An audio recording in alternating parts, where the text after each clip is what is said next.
갑이라는 이야기 많이 들어보셨죠? 예전에 이런 노래가 있습니다. 갑돌이와 갑순이는 한마을에 살았대요. 둘이는 서로 사랑을 했더래요. 이런 노래 다 아시죠? 예, 어려서부터 귀에 많이 들렸던 노래입니다. 갑돌이와 갑순이, 서민의 노랫말에 있는 이름이라면 또한 서민들의 이름을 갑돌이, 갑순이, 갑이라는 말을 이렇게 붙였다는 말이죠. 이렇게 붙일 정도면 많은 사람들이 예나 지금이나 갑이라는 말을 좋아하지 않는가 싶어요. 요즘 갑과 을에 대한 논란이 많이 있죠. 왜 갑이 큰 소리를 칠까? 을은 왜 가만히 당하고만 있어야 할까? 인권의 시대라고 하는 요즘 갑은 어찌하여 큰 소리를 치고 을은 당하고만 있어야 하는지 혹시 생각해 보셨습니까? 갑은 무엇이고 을은 무엇일까요? 갑이라는 것은 그 실세를 말하죠. 실세. 각종 계약서에도 갑, 을 이렇게 명시가 되어 있습니다. 실세가 갑이에요. 실질적인 영향력을 발휘하는 자가 갑의 위치에 서게 되지요. 그래서 많은 사람들이 갑을 좋아하는 것 같아요. 갑이 되고 싶어하고 갑을 쫓아가고 싶어 하죠. 요즘에 리우 올림픽이 한창이죠.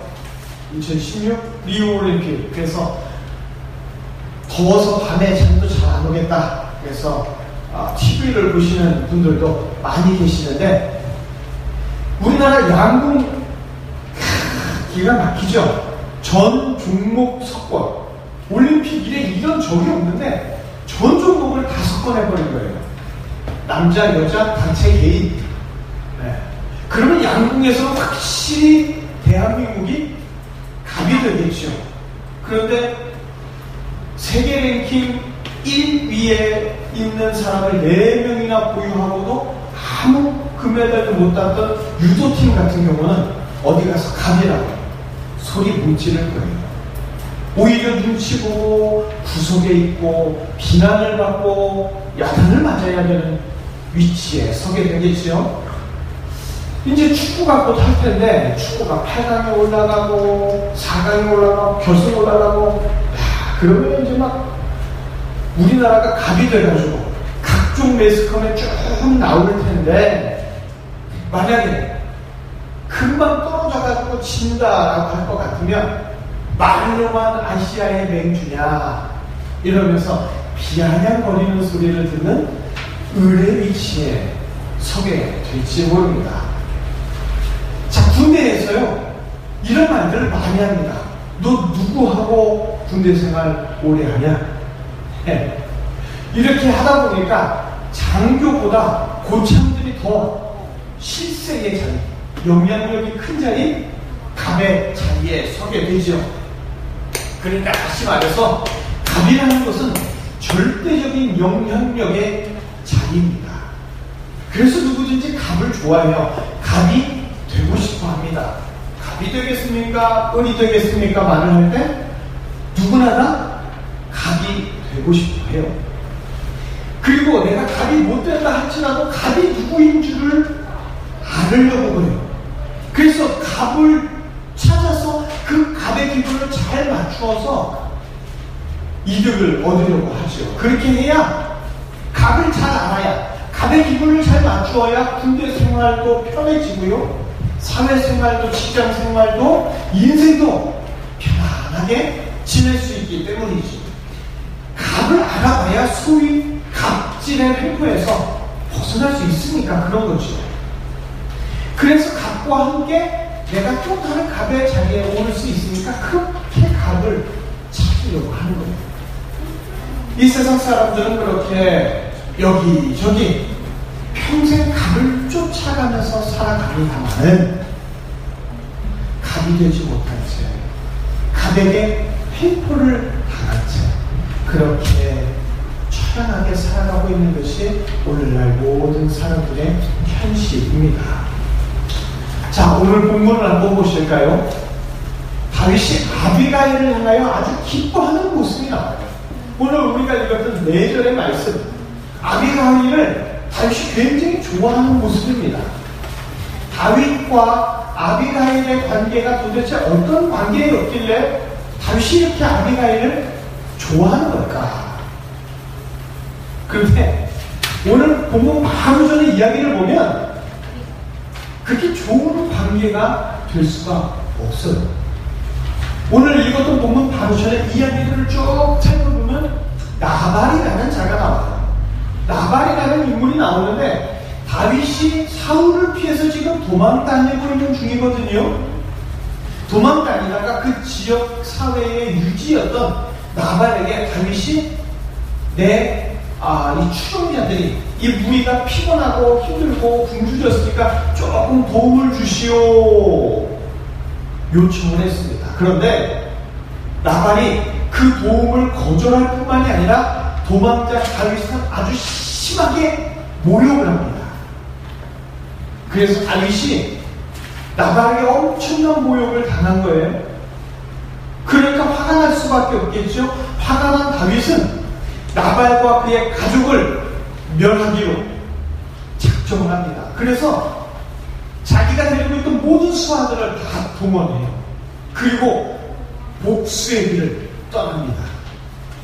나발과 같은 자, 감히 하나님께서 기름 부은 나를 모욕하다니. 그러고 다윗은 앞뒤 안 가리고 도망가는 길임에도 불구하고 내가 너만큼은 죽이고 말 것이다 하고서 나발의 집으로 가고 있는 것이죠. 그 복수의 길에 만난 여인이 있는데 그것이 바로 아비가일입니다. 그러면 아비가일은 누구냐? 조금 아까 말씀드렸던 나발의 아내예요. 죽여야 할 대상이라는 거죠. 그런데 그 죽여야 할 대상의 아내, 같이 죽여야 할 그 가족인데도 불구하고 그 아비가일의 예물을 아주 기쁘게 받고 있습니다. 그리고 평안히 가라 축복까지 해주고 있어요. 왜 다윗이 이랬을까? 복수를 하려고 했으면 칼을 뽑았으면 무라도 베야 한다는 속담이 있듯이 가서 죽이진 않더라도 윽박이라도 질러야 속이 시원하지 않겠습니까? 그런데 왜 다윗은 그냥 거기에서 복수의 길을 되돌렸을까?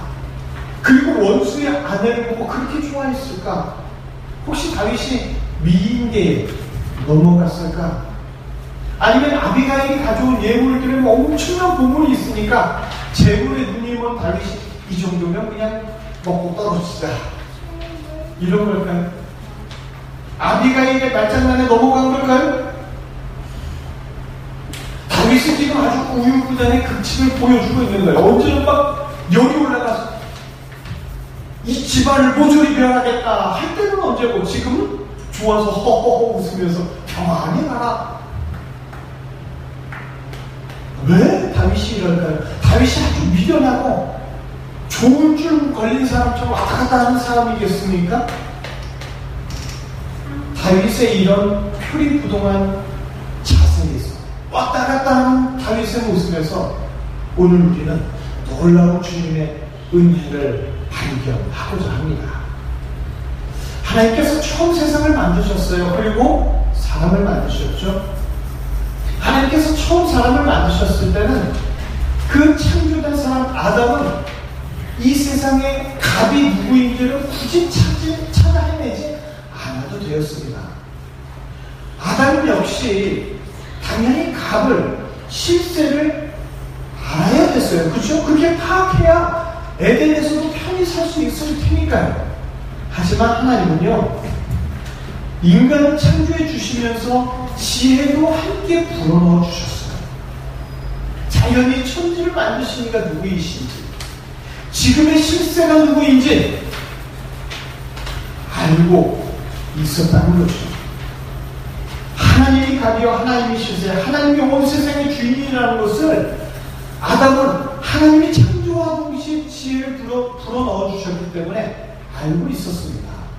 그래서 모든 세계의 주인이신 하나님을 섬기면서 그 하나님을 주인으로 보시는 그 주인으로 인정하는 그 기쁨 속에서 다윗은 하루하루 살아갔습니다. 그런데 어느 날에서부턴가 사람에게 스스로 갑이 되고 싶은 유혹이 조금씩 스며들었습니다.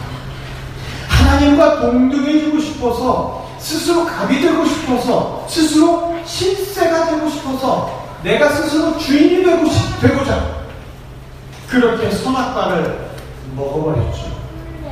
그리고는 하나님을 떠나버렸습니다. 타락한 이후에 아담과 그의 모든 후손들은 하나님이 주신 지혜도 타락과 동시에 사라져버렸어요. 그래서 분명히 이 세상을 만드신 이가 존재하는데도 불구하고 지혜가 없으니까 이 세상의 주인이 누구인지를 알지 못하게 되었죠. 타락한 인간의 본성은요, 스스로 갑이 되려고만 합니다. 그렇게 갑이 되고 싶어서 온갖 노력을 쏟아 부어요. 그런데 그렇게 노력하는데도 불구하고 스스로 온전한 갑이 되지 못하니까, 주인이 되지 못하니까 그때부터는 갑을 찾아다니는 거예요. 이 세상에 갑이 어디 있나, 이 세상에 주인이 어디 있나, 자신의 인생에 막대한 영향을 미치고 지대한 영향력을 끼친 존재를 찾아서 아무 데서나 절하고 아무 데서나 좋아하고, 그러다가 자신도 뭔가 생겼다 싶으면 갑의 행세를 하려고 여기저기 다른 사람을 향해서 큰 소리 치면서 갑질의 공포를 하기를 멈추질 않죠. 그러나 여기에서 머리를 조아리면 또 다른 쪽에서 여기에서 큰 소리를 치면 또 다른 쪽에서 큰 소리를 들어야 되고, 여기에서 목에 힘을 주다 보면 또 다른 쪽에서 고개를 조아려야 되는, 갑이 되었다 싶으면 또 다른 갑에 눌려버리게 되는 먹이사슬과 같아요. 인생의 끝나지 않은 메비우스의 띠에서 벗어나지 못하는 안타까운 삶을 살아가고 있는 게 오늘날 우리의 타락한 인간들의 모습입니다.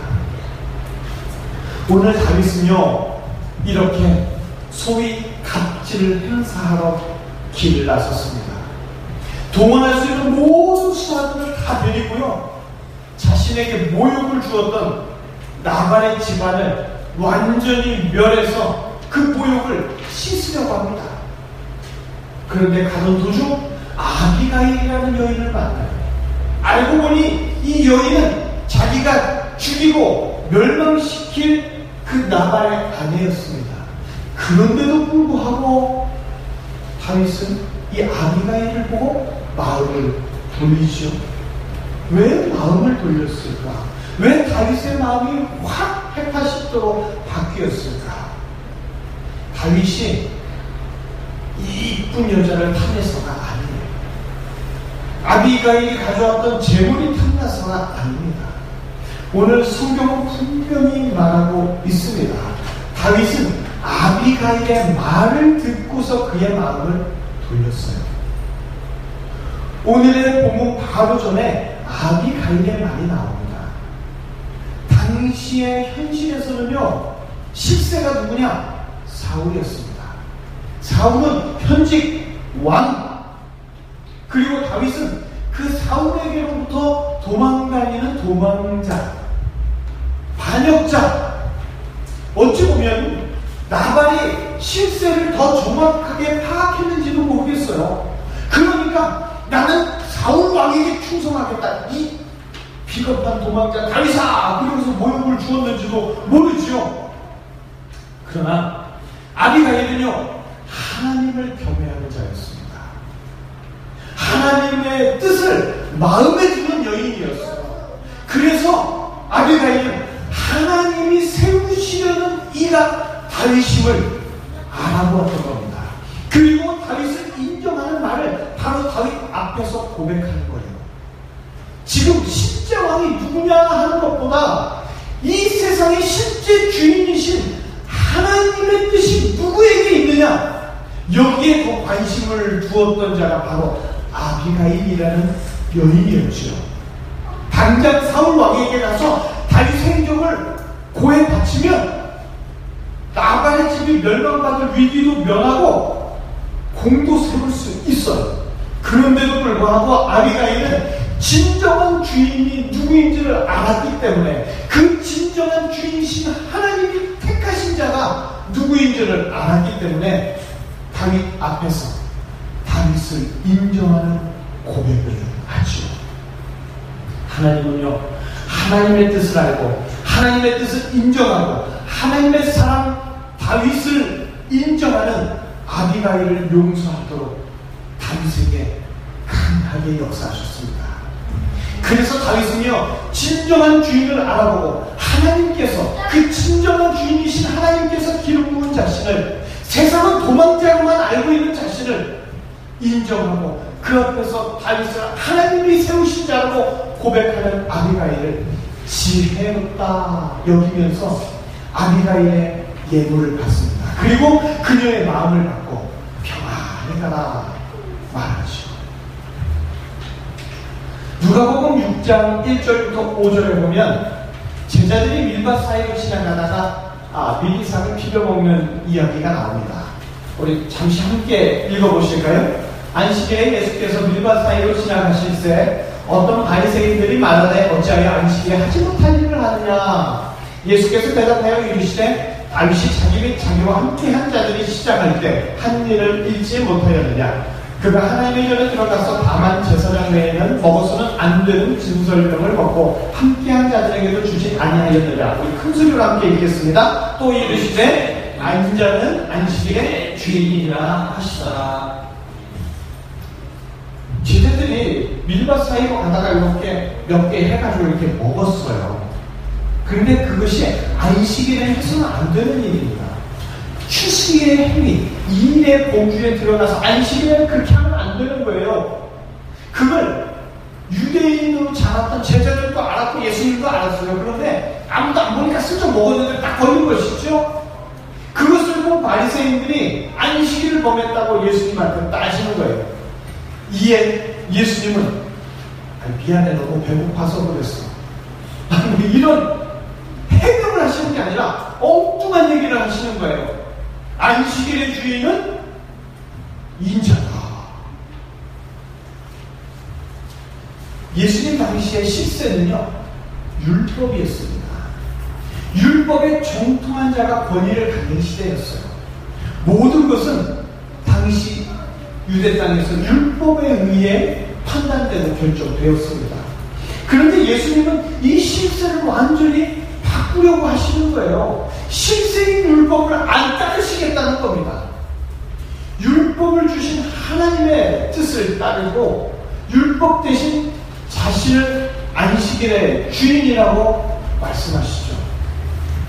바리새인들은 하나님이 주신 율법을 가지고요, 자신들이 그 율법에 정통해서 자신들이 갑이 되고 실세가 되고자 했었어요. 그래서 바리새인들과 서기관과 율법사들과 장로들은 자신들이 불리할 때가 되면 언제든지 무엇을 내세웠느냐? 율법의 권위를 내세웠던 자들입니다. 그렇게 율법을 지키다 보니까 어느덧 율법의 주인이 오셨는데도 불구하고 율법의 눈이 가리워져 가지고 그 주인을 못 알아보게 된 것이죠. 하나님이 주신 율법이 악한 게 아니에요. 문제는 그 율법의 주인, 진정한 주인, 진짜 가비요 실세가 오셨는데도 불구하고 그 눈을 알아보지 못하고 이제 껍데기에 불과한 율법만 고집하고 있는 타락한 인간의 본성이 악한 것이죠. 예수님은 바로 이러한 주인을 잃어버린 시대에 진정한 주인이 누구인지를 알게 하시려고 하늘 보좌를 버리고 이 땅에 내려오셨음을 믿으시기를 바랍니다. 예수님은 안식일의 주인이라고 말씀하십니다. 예수님은 율법을 대신하러 오신 분이에요. 율법보다 뛰어나신 분이에요. 율법을 만드시고 율법을 주신 분이 예수님이에요. 그는 전능한 하나님의 본체이시고 세상을 만드실 때 직접 관여하셔서 그의 손길이 미치지 않은 것은 천하에 없는 것이 없는 진정한 이 세상의 주인이 바로 예수님이시죠. 주인으로 이 세상에 오셔서 진짜 누가 주인이고 누가 진짜 실세고 누가 진짜 갑인지를 알도록 하시려고 이 땅에 오신 전능자예요. 구원자이십니다. 예수님은 인간과 달라요. 그래서 죄가 없고 흠이 없으신 진정한 주인이 될 수 있습니다. 모든 사람은 다 주인이 되고 갑이 되려고 하지만 항상 또 다른 갑을 만나 고개를 숙이게 되죠. 하지만 예수님은 진정한 주인, 죄가 없고 흠이 없는 하나님과 동등하신 분입니다. 그래서 모든 것을 명령하기만 하면 되는 분이시지만 그러나 그런 주인이 엉뚱한 것들이 주인 행세하는 이 천한 세상에 진정한 주인을 알려주시기 위하여 직접 내려오셨죠. 이 세상의 주인이 하늘 보좌를 버리고 이 땅에 내려오셨습니다. 하지만 당시 바리새인과 서기관, 율법사들과 제사장들은 당시 갑이었던 율법을 내세우면서 율법에 위배된 행동만을 골라서 하는 예수님을 배척했습니다. 예수님은 당시 율법의 잣대로서는 도저히 용납이 될 수 없는 기괴한 행적의 소유자였거든요. 종교 지도자들과 수많은 사람들은 전혀 갑처럼 보이지 않는 초라한 행색의 예수님이 스스로 갑이라고 안식일의 주인이라고 할 때 전혀 이해가 되지가 않았습니다. 사람들은 예수님을 향해서 너는 갑이 아니라 을이야 라고 비난하죠. 네가 만약 주인이고 갑이라면 증거를 보여라. 그리고 엉뚱한 요구를 합니다. 갑이면 갑의 능력을 보여달라고 비아냥거리기에 여념이 없었습니다. 예수님은 이 세상의 주인이요 실세요 갑이면서도 을만도 못한 허세 덩어리로 당시에도 배척당하셨고 지금까지도 수많은 안티 세력들로부터 욕을 먹고 계시죠. 너무나도 안타까운 예수님의 모습이 아닐 수가 없습니다. 예수님은 도대체 그 실체가 무엇일까요? 예수님은 도대체 어떤 분이십니까? 마가복음 7장을 한번 같이 보실까요? 마가복음 7장 25절부터 30절 함께 한번 봉독해 보도록 하겠습니다. 이에 더러운 귀신 들린 어린 딸을 둔 한 여자가 예수의 소문을 듣고 곧 와서 그 발 아래에 엎드리니 그 여자는 헬라인이요 수로보닉의 족속이랍니다.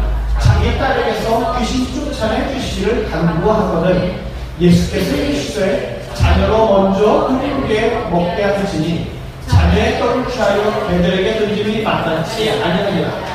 여자가 대답하여 이르되 주여 올소이다.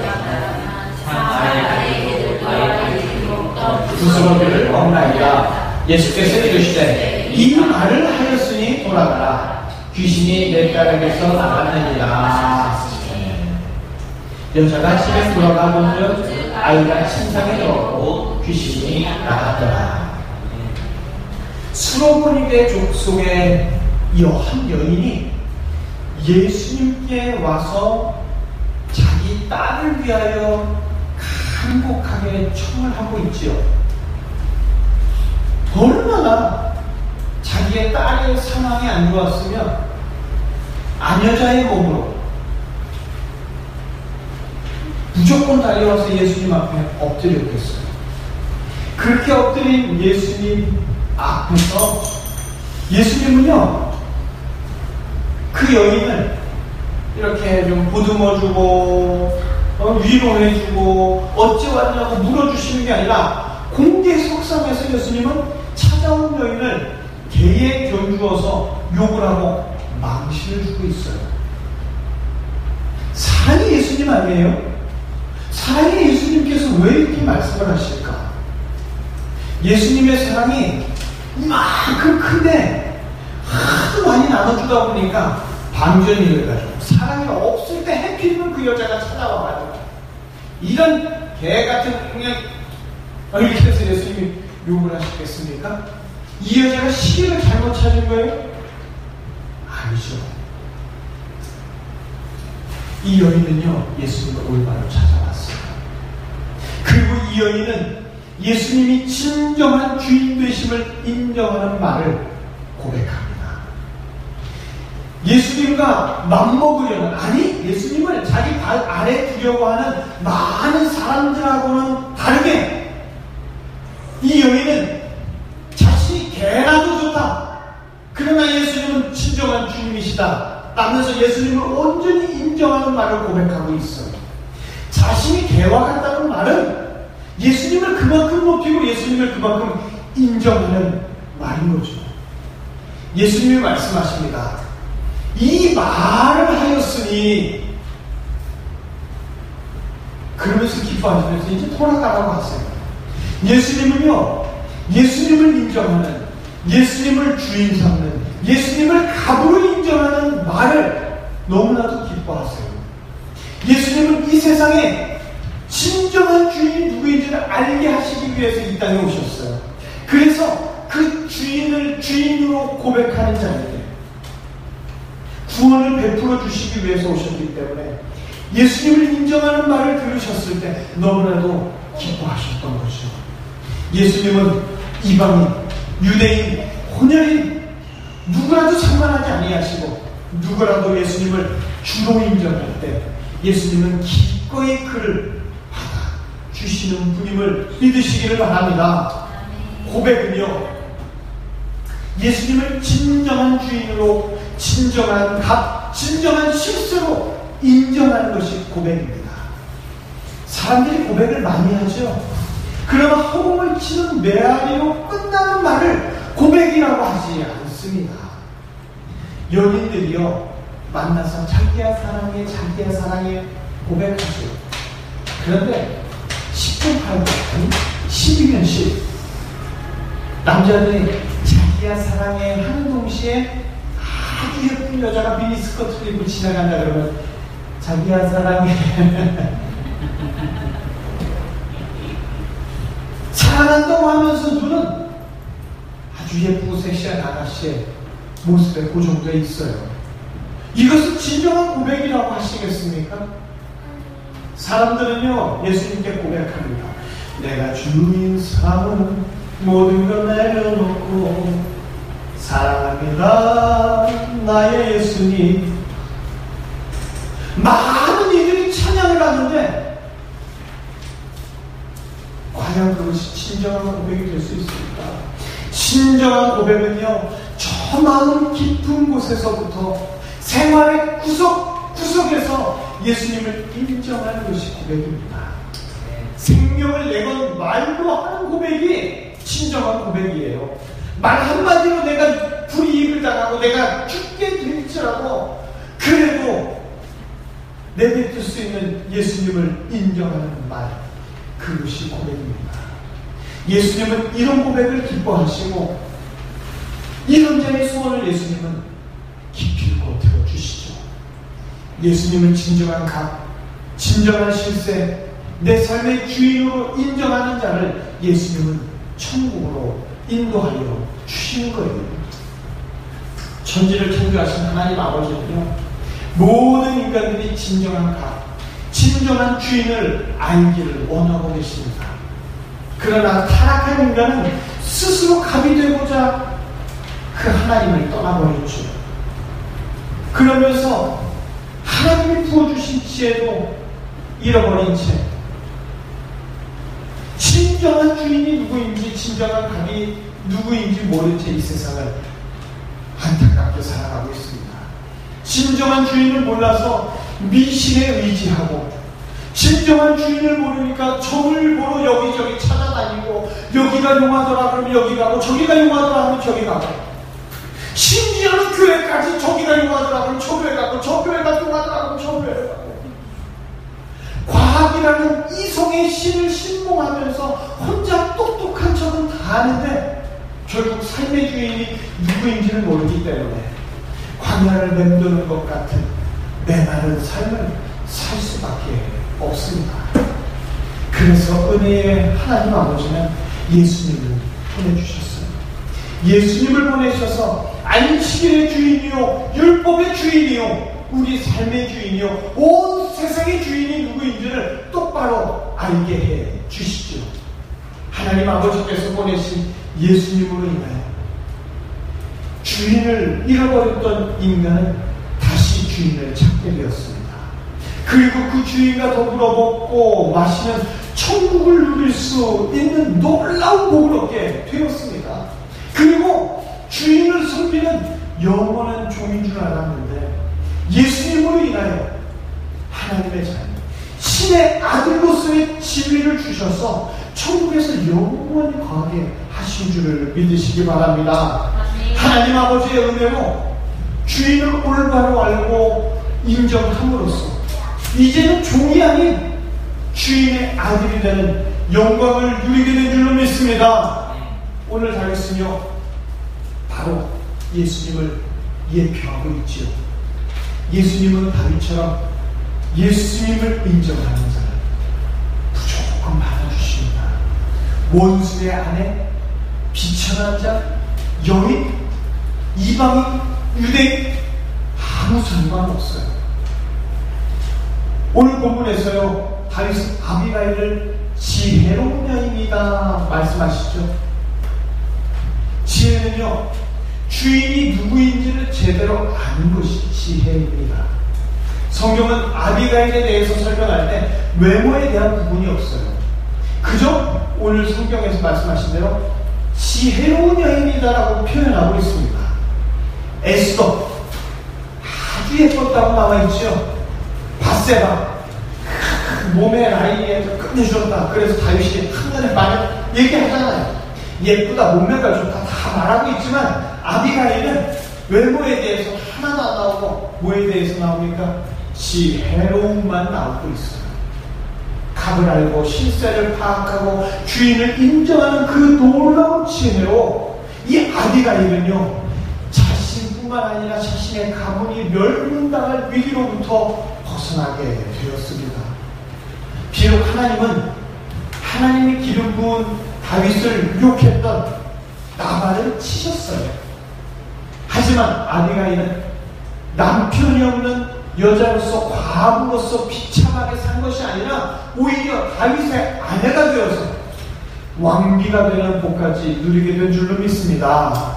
아비가일은요 그의 말과 그의 고백이 이렇게 성경에 기록되어서 후세까지 전해지면서 다윗 왕 가문의 여인으로서 장차 오실 진짜 왕을 향하여 어떻게 고백해야 될지를 본을 보여주는 지혜로운 여인으로서 성경에 기록되는 복을 누림과 동시에 그 복을 지금까지 우리에게 이어준 줄로 믿습니다. 갑돌이와 갑술이 별로 좋지도 않은 목소리로 제가 자꾸 노래를 하는데 사람들 갑을 좋아하죠. 인간의 심연의 깊은 곳에 갑을 좋아하는 게 있어요. 예수님께서 지으셨기 때문에 그런 거 아닐까요? 세상을 잘 살기 위해서는 진정한 갑을 알아야 합니다. 이것이 세상 잘 사는 당연한 이치예요. 그렇다면 진정한 갑이 누구냐? 사람들은요 물질을 갑으로 여기기도 하고요 권력을 갑으로 여기기도 하고 또 요즘 성령 열풍이 불고 외모를 그렇게 외모 지상주의로 치닫듯이 외모를 갑으로 여기기도 합니다. 그러나 물질, 권력, 외모 이런 것들을 갑으로 여긴 자들은 여지없이 무너집니다. 물질 때문에 무너지고 권력 때문에 배신당하고 외모 때문에 눈물 흘리죠. 물질 때문에 다른 소중한 것을 잃어버리고 권력 때문에 또 다른 권력을 지닌 다른 누군가로부터 배신당하고 견제당하고 외모에 힘쓰다가 성형 중독에 빠져서 성형 괴물로 전락하고 마는 것이 오늘의 현실 아닙니까? 정확히 알아야 합니다. 예수님만이 진정한 주인이시요, 예수님만이 진정한 갑이요, 예수님만이 진정한 실세가 되십니다. 예수님을 인정하는 자, 예수님을 주인으로 고백하는 자, 누구든지 어떤 신분이든지 어떤 상황에 있든지 어떤 죄를 지었든지 예수님은 다 아비가일처럼 스로보니게 여인처럼 받아주실 줄로 믿습니다. 그러나 예수님을 인정하지 않으면 헛된 것들을 주인으로 인정하는 말 때문에 이리저리 여기에서는 이런 갑질에 저기에서는 저런 갑질에 시달리면서 비참한 인생에서 벗어나지 못하게 된 거예요. 사랑하는 성도 여러분, 우리는 주의 성도임을 고백합니다. 고백하십니까? 네. 성도는 예수님을 주로 고백하는 자들이에요.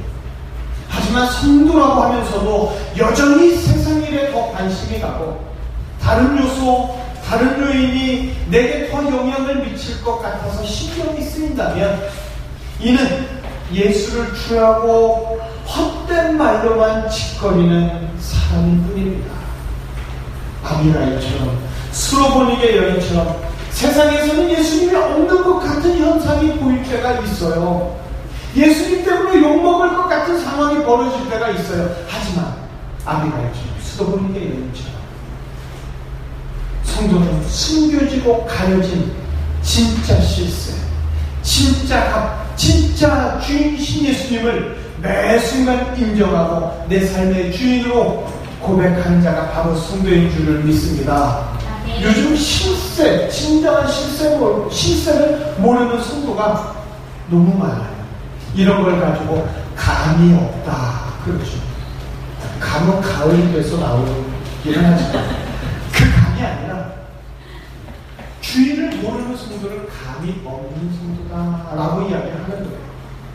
성도가 아닌 것 같은 상황,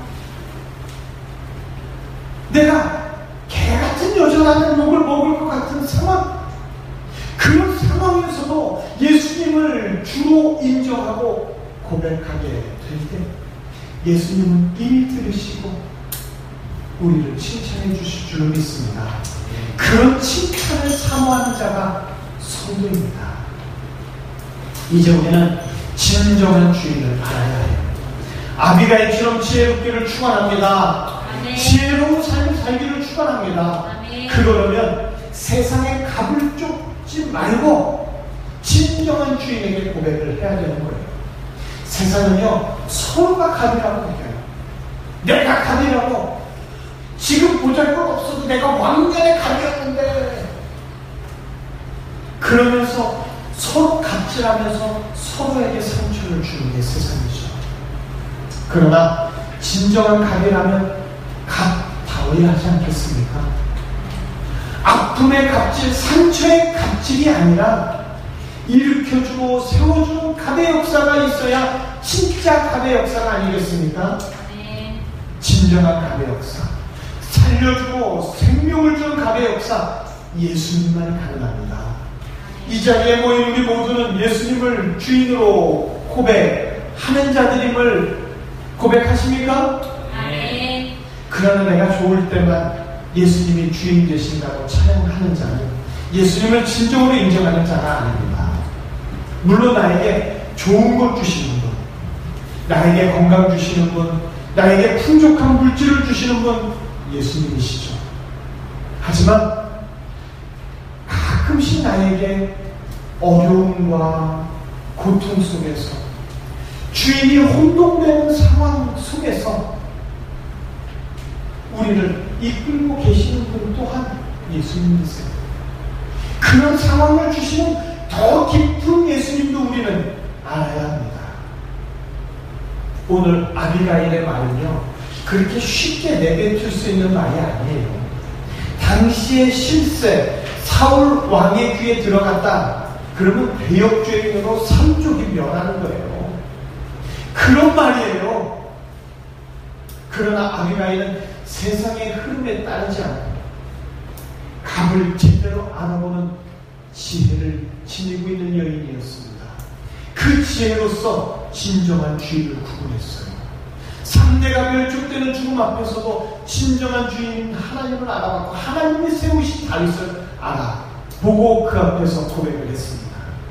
오늘 우리에게 이런 지혜가 충만히 임하기를 소망합니다. 진정한 값, 진정한 실세, 진정한 주인. 우리 어떤 상황에서도 고백할 수가 있어야 합니다. 모두가 아니라고 할 때 예할 수 있고 모두가 예라고 할 때 아니라고 할 수 있는 지혜. 그것이 바로 세상 헛된 것들이 주인인 양 허세 부리는 이 세상에서 예수님을 진짜 주인으로 고백하는 지혜인 줄로 믿습니다. 진짜 주인을 매 순간마다 말하고 진짜 값을 매 생활의 순간마다 고백할 때 예수님은 우리의 모든 소원을 이미 아시고 응답하시고 우리에게 천국의 기쁨을 맛보게 해주실 줄로 믿습니다. 예배는요, 예수님을 인생의 주인으로 고백하는 시간입니다. 잊고 있던 우리 인생의 주인을 되찾는 시간이 예배 시간이에요. 우리는 예수님을 내 삶의 주인으로 고백한다고 하지만 내 자존심이 상한 상황이 찾아오면 내가 위기에 처하게 되는 상황이 찾아오면 다른 주인, 다른 각, 다른 실세를 찾기에 여념이 없어요. 먼저 기도하고 먼저 주님께 묻기보다 이리 뛰어다니고 저리 뛰어다니고 다른 방도 다른 살 길을 찾기에 바쁘죠. 지난주에 우리 영화를 하나 같이 봤죠. Miracle from Heaven. 그 영화에서 아내가 그래요. 당신은 왜 그렇게 태평하냐? 믿음이 있으니까. 당신 혼자 믿음 가지고 잘 먹고 잘 살아라 이러고 나가버리잖아요. 힘든 거예요. 내가 힘들어지면 여기저기 찾아다녀요. 그게 어쩔 수 없는 우리 인간의 모습입니다. 그렇게 내 삶의 주인이 예수님임을 인생 가운데 잊어버리게 되는데 그럴 때 예배는요 다시 한번 깨우쳐주는 거예요. 다시 한번 우리를 지혜롭게 만들어주는 거예요. 나의 삶을 다시 한번 재정비해 주는 거예요. 나의 삶을 다시 한번 예수님으로 충전해 주는 겁니다. 그래서 인생의 주인이 다시 예수님을 고백할 수 있도록 해주는 것이 바로 예배예요. 아무리 좋은 스마트폰이라도요 배터리 다 닳아버리면 아무것도 아니죠. 배터리 반전된 휴대폰 가지고 뭘 하겠어. 아무리 여러 가지를 다 할 수 있는 첨단 휴대폰이라 할지라도 방전되면 작동하지 않는 고철에 불과한 거죠. 마찬가지입니다. 우리 인생에 아무리 뭔지를 해도 우리 인생의 주인을 모르거나 잘못 알게 되면 우리는 충전되지 않는 고철 덩어리와 똑같습니다. 스마트폰의 충전 요건은요 제조사에서 정한 요건을 충족한 그런 충전기에서만 가능해요. 그죠? 엉뚱한 거 꼽으면 폭발하잖아요. 우리 인생 역시 우리를 만드신 분의 손 안에서만 충전이 되는 줄로 믿습니다. 아멘. 왜 이렇게 우리 나라에 예배가 많냐? 새벽 기도 있지요. 큰 기도회도 있죠. 아니 주일도 한 번 모였으면 되지 뭘 또 오후에 또 해. 왜 그렇게 많을까요? 우리 괴롭히려고? 아니요. 우리를 좀 더 빵빵하게 충전시켜 주시고자 하시는 예수님의 마음입니다. 아멘. 예배는 우리를 만드신 분이 우리의 주인이요 우리를 충전하실 수 있는 실세요 감이신 것을 고백하는 시간입니다. 아멘. 그래서 예배 시간에 우리의 인생이 충전되는 거예요. 예배 시간에 우리의 삶이 재정비되는 거예요. 예수님을 내 삶의 주인으로 내 모든 순간의 진정한 값으로 내 모든 인생의 진정한 실세로 그렇게 인정하고 고백하면서 기뻐하는 예배를 통해서, 오늘의 예배를 통해서, 매 새벽을 통해서, 금요기도회를 통해서 아비가일의 복을, 스로보닉의 여인의 복을 이제는 우리 주변교회 모든 성도님들도 저도 흠뻑 누리기를 예수님의 이름으로 축원합니다. 아멘.